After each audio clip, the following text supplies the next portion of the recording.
Hello, everyone. I'm going to attempt to record my mini lecture on 123 Magic. Again, I'm Lisa Holter, co-instructor for the class. I wanted to offer this as an additional information or maybe an alternative parenting model to consider in your own lives or the work that you do. It's something that I've used myself as a parent and I've used professionally as an in-home family therapist. So I learned about this program probably weird to say, probably 15 years ago. It's worked very well for me and my husband as parents. Um, so I just wanted to, again, just give you some additional information to consider as you go through the profession and are trying to find resources for those people that you work with. So, what is 123 Magic? It was developed by Dr. Phelan.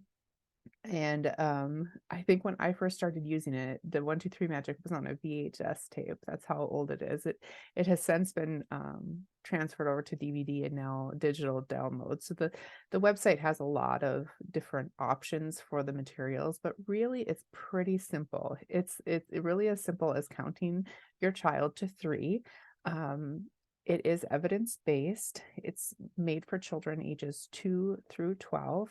However, I do have a 13-year-old that I still count, and it still works for her sometimes.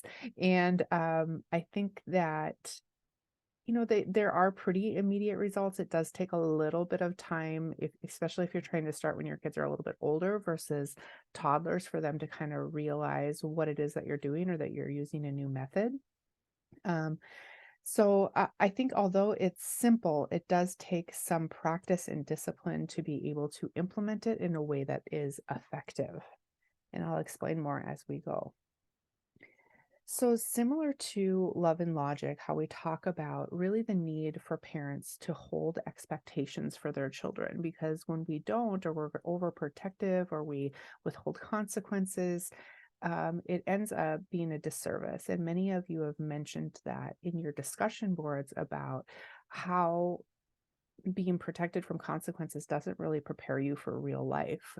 That knowing how to problem solve from an early age is a better service. And so it's sort of the same thing when we're looking at 123 Magic, about having that balance between um, being demanding or firm, which is a little bit of strong terms there, but holding expectations, I would say, and being consistent with balancing over being the warm and friendly, which I think relates to love and logic's empathy as a parent and really putting into that relationship. So it is, we're just valuing having expectations for our children that is going to prepare them and also mimic the expectations that society has for children as well. So there are a couple different styles of parenting that 123 Magic and Dr. Phelan point out. So the automatic versus the deliberate style of parenting.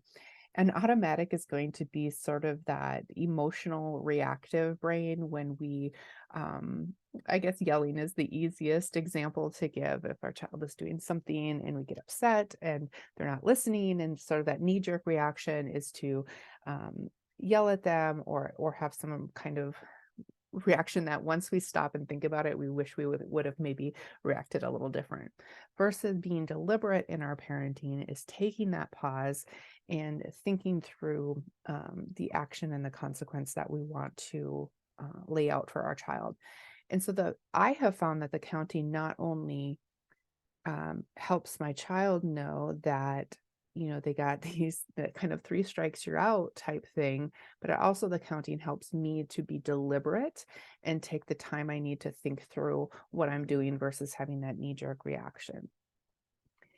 According to Dr. Phelan, there are 3 parenting jobs that we need to be aware of. And one of them is controlling obnoxious behaviors. The second one is controlling good behaviors. And the third is strengthening the relationship with your children. Again, this really does run parallel, just different language and different ways of explaining it, to the Love and Logic program in some ways. So, controlling obnoxious behaviors, he calls these stop behaviors. So, these are things that we actually want our children or child to stop doing. Stop whining, teasing, arguing, yelling, hitting, spitting, whatever it might be. We don't want those behaviors. We want them to stop.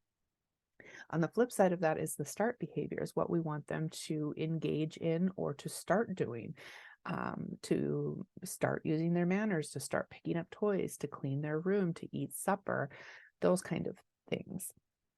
And then third, like I mentioned, the strengthening the relationship, and we're doing that through warmth and empathy, but also holding them accountable. And then they can count on us for our consistency as well. One of my favorite things about 123 Magic was this concept of the little adult assumption. And I know that I was very guilty of this, that my default was to reason with children. And it's nice to be given this information and to just sort of sit back and like, okay, their brains aren't like ours. They're not going to think in this rational, deliberate manner the way that we do. And so when we try to explain to our children about why they shouldn't fight with their siblings, or why they need to take out the trash, it's not sinking in the way that it would for a rational adult with a fully developed brain. So we can't make the assumption that they are just mini adults and think and act and do the way that we think and act and do. Um, and if we do that, we become over reliant on reasoning. And again, I'm very guilty of that myself at different points. So that cycle of trying to explain and go through it really leads to the cycle of we're trying to persuade our children about why we know the things that we do and why they should believe the things we believe. And then it becomes an argument, and then it turns into yelling. And wouldn't it be nice, like this cartoon says here, if your child is like, gosh, mom and dad, I never looked at it like that before. Thanks for the explanation. I'll never do that again. And as we know that's just not how it is. And so that over reliance on reasoning is a really big part of the 123 as well. Just keep it simple. We're not treating them as miniature adults, but however, we do need to treat children with respect, and being consistent and letting them know what our expectations is respectful. So this term, the wild animal trainer, is comparing parenting or caregiving to wild animal training. It's a little off-putting at first, but if you can find the humor in it, Dr. Phelan does use a lot of humor, like Love and Logic. Some of the example videos do there as well. If you think about how important it is to pick a method and be consistent and use repetition, just like if you were training an animal, it gets confusing. Dog training, for instance, some people use whistles, some people use clickers, some people use voice commands. And it's when you're starting out a method, it would be confusing to the animal to switch between those different things, and really just like, well, what do you want me to do? And so I think what's really important here is they're just even if you don't pick 123 Magic and maybe go with Love and Logic or some other parenting model, the importance is to remain consistent, to use repetition, and to really pay attention to what the behaviors of the child or children are telling you. So whether you're a teacher, a grandparent, a parent, just someone that's volunteering with kids, what are the behaviors telling you? Are they tired and they need to take a nap? Again, they're not little adults. So they're going to come home. Maybe they had a bad day at school. They're not going to say, well, first, this happened, then that happened, and give you all the details of their emotions and why things happened, unless they're, pretty highly developed as with their emotional vocabulary. Instead, their behaviors are going to show some of that. And knowing the interventions that you need to use and paying attention to the behaviors is part of what we need to understand when we're implementing a new method as well. So this is my second favorite part about 123 Magic, is reminding myself as a caregiver and a parent or even a counselor, when working with kids, is too much talking. Too much talking. And as a parent, I'm definitely guilty of too much emotion, because we get really invested in what we want our kids to do or not do. And we get super frustrated when we've told them for the 100th time why they need to clean their room, or why they need to help with dishes, or why they can't call their sister dumb, all of those things. And so the counting identifies to the child that we need you to start or stop doing something, but without all the words, without all the rationalizations, and without all of the emotions. And it's much more effective when you take out the fog of the talking and the emotions of the parent. And it's much less exhausting for the parent, caregiver, teacher, or volunteer to just use counting instead of talking, and especially instead of emotion. So how does it work? I'll try to give you some examples. Basically, they have three opportunities before there's the consequence. And for example, if we're using a stop behavior, um, I'll use my kids as an example. I have a 10-year-old and a 13-year-old at home. And if my girls are arguing, I can count them both at the same time. I would say something like, um, girls, you need to stop arguing. That's one. If they continue to argue, I would say that's two. And if we get to three, they would know, because if this is a pattern in our house, that they would need to take, I would say that's three. You need to go take a timeout in your rooms. We'll get to what timeouts look like in just a minute. And even when it takes a little bit of practice to get into this. So, um, say my daughter is being sassy, and I'll say, um, I need you to talk respectfully. If you don't, you're going to have a timeout. That's one. So as she was sassing, I would give her a that's one. And there is a little bit of explanation when you first start. I don't even have to tell my kids that there's a consequence or why they need to stop anymore. But when you first start it, it's that identifying the behavior you want to stop. You need to be respectful, no sassing. If you don't stop, you'll get a consequence. That's one. Then if they don't stop, that's two. And then on the third time, that's three. I need you to take your time out. And then it can be done after that. There's a lot of what ifs in parents. Well, what if they do it again? Do I count them at the beginning of the day and then keep counting at the middle and the end? So if they were sassing in the morning and I gave them that's one, and at 2 o'clock they sassed again, is it a two or is it a one again? It's a one again. I mean, we all make mistakes. We all need to be reminded. So it's this gentle, respectful, non-emotional way to say, hey, you're stepping over the line here. I need you to stop. And then you go back to that. So riding in the car, for example, can work a couple different ways. So if my kids are arguing in the car, I'm like, girls, that's one. If you don't stop, we're not going to get that treat at the next town like we promised. Um, and if 5 minutes passes and they start up again, I probably would say, girls, that's two. We're not doing this. And then then they would, most of the time, my kids are two kids.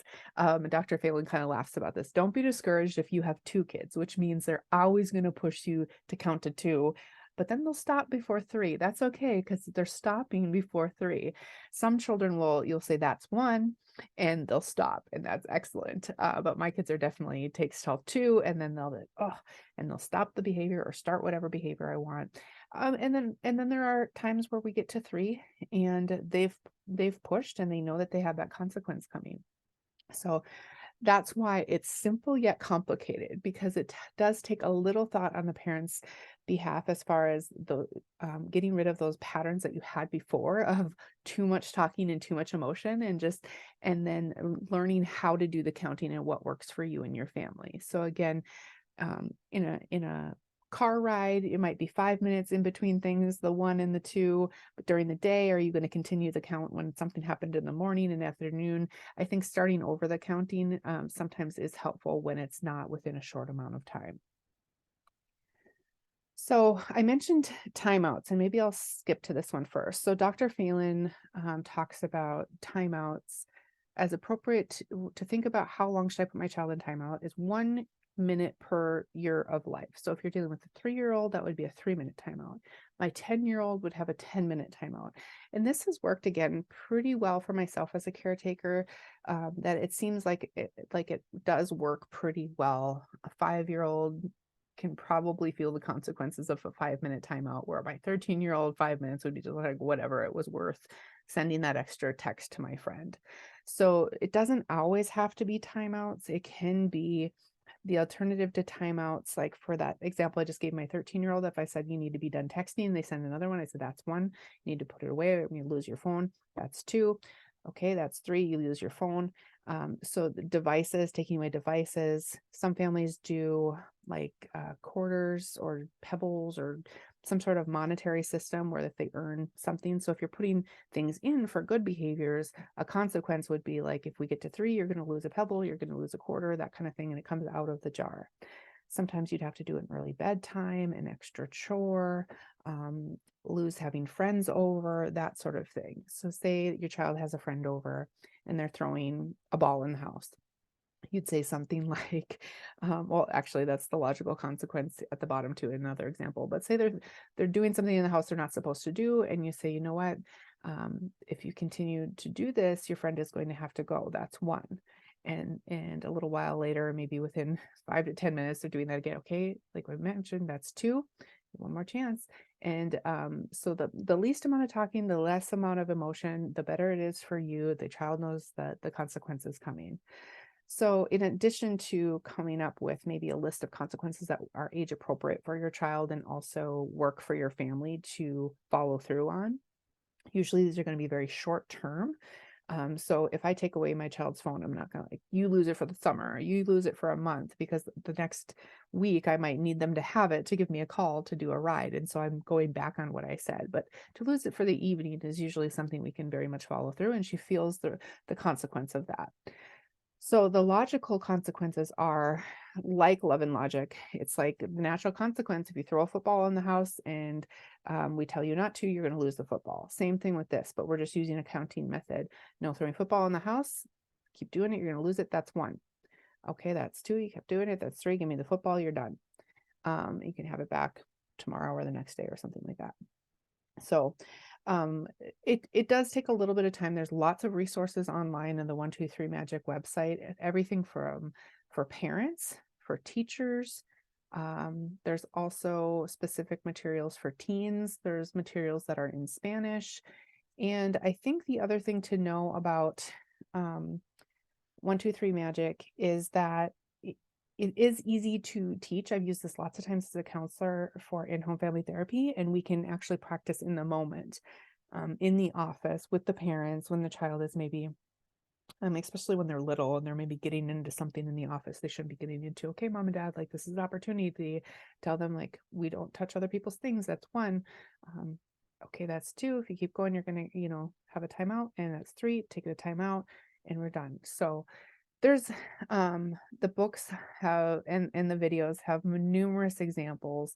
Even Dr. Phelan talks about his own son who was a room wrecker, he calls it. So he'd get sent to his room when he got to 3, and then he'd destroy his room. So then what do you do? Because of course we're going to have these children that have these circumstances or exceptions that don't seem to work with 123 Magic, but it does, because the natural consequence of wrecking his room is now he's got to clean it up, and some of his things got destroyed that he really liked, like these model airplanes and different things.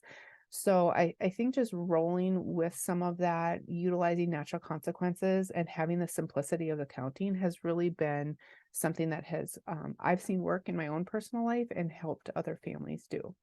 So again, it's pretty parallel to love and logic. It's just a way to kind of let your child know where they stand with you, and it takes the emotion out of it.